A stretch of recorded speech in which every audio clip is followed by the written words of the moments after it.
आप सोए नहीं बड़े भैया? तुम भी तो नहीं सोए नकुल। बैठो।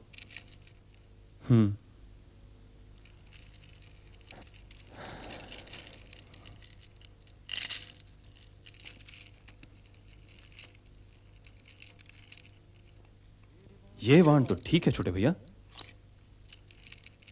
किंतु अंगराज कर्ण के लिए उचित नहीं है नकुल। वो सूत पुत्र आपका क्या बिगाड़ेगा छोटे भैया? वो चाहे किसी का भी पुत्र हो नकुल,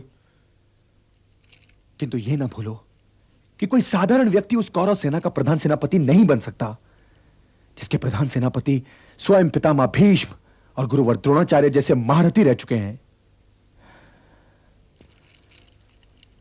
दुर्योधन ने अश्वत्थामा को तो प्रधान सेनापति नियुक्त नहीं किया, मद्र नरेश को भी प्रधान सेनापति नहीं बनाया, और उन जैसे योद्धाओं ने जिसके ध्वज तले युद्ध करना स्वीकार कर लिया हो नकुल, वो साधारण व्यक्ति हो ही नहीं सकता। वो आचार्य द्रोण और पितामह का गुरु भाई भी है, और उसके हाथ में परशुराम जी का विजय धनुष है, जो उन्हें स्वयं महादेव ने दिया था।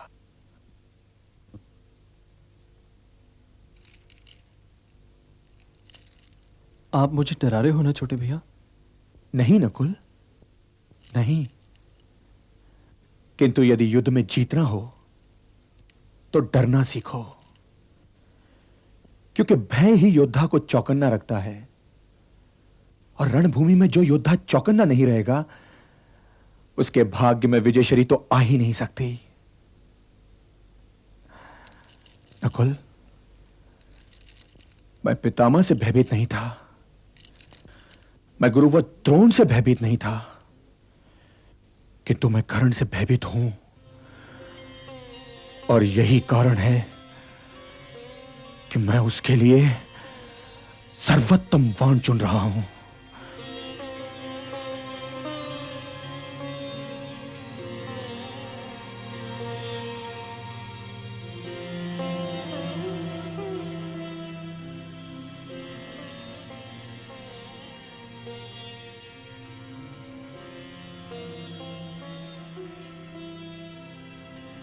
किंतु हे ब्राह्मण, पाप की परिभाषा यह है कि वो जानते बूझते किया गया हो।